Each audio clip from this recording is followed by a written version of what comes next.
Hello guys, I'm going to talk to you today about Sailor Moon Volume 7 of the manga.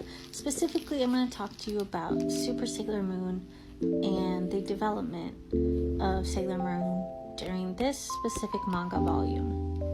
In Volume 7, Sailor Moon is having a really hard time with her friends being turned against each other by the Death Busters. She also still has some trouble with the outer sailors, and in their desire to protect her, they isolate themselves from her, and they still feel like enemies. You can see Uranus says, "The one we must defeat, the greatest of enemies." Neptune, "These are enemies that we must take on. Do not interfere." Sailor Moon, Princess Serenity in this frame, does not understand why they have to be separated. At the same time, Usagi is feeling separated from the outer guardians. She's growing closer to Chibiusa. And Chibiusa makes the Holy Grail for Usagi. And they make it together.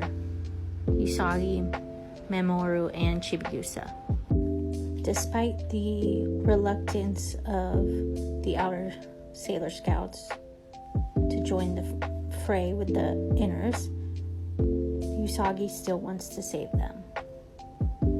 Is when her friends are all fighting each other, Usagi decides, no, we need to combine our hearts to find this foe.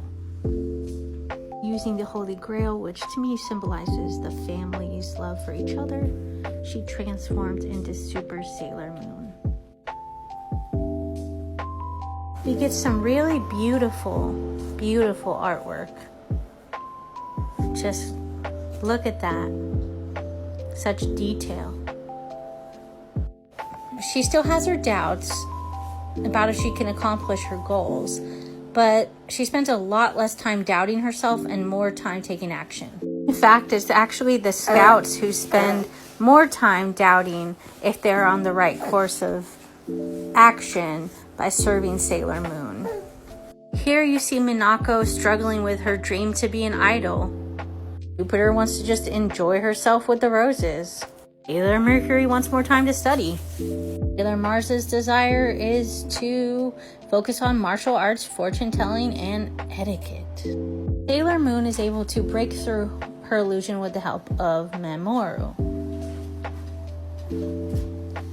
She's the only one able to escape it.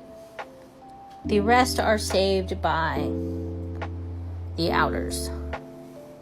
Everyone realizes we do need to unite, because if we unite, we can defeat this foe.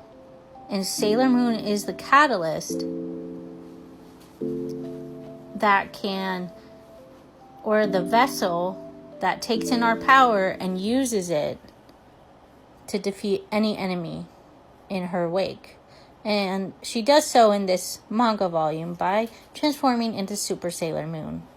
It's really a volume where Usagi could have broken down completely after her future daughter is, in a sense, dying, but she is braver than ever. Here she says, "I will never lose hope. Let's find her. Find Otaro-chan." She's determined, and it really shows her growth as a character.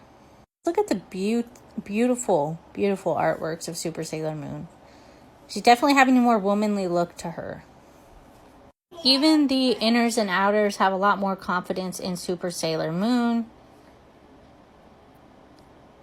They're willing to separate into groups, and they understand that Super Sailor Moon can handle herself against the odds. She's starting to learn just how important of a role she has in protecting the Moon Kingdom and Earth, and just how much of an inspiration Princess Serenity, her past self, and even herself now, has been for the outers. Her shining light is her friends and family.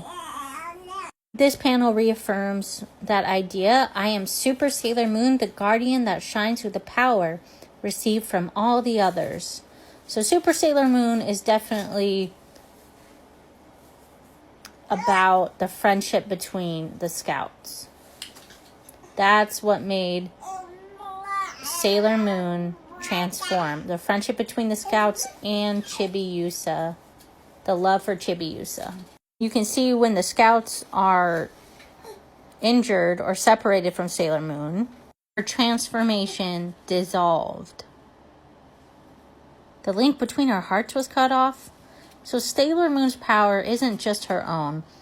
It belongs to all of these scouts. They're connected in this special way.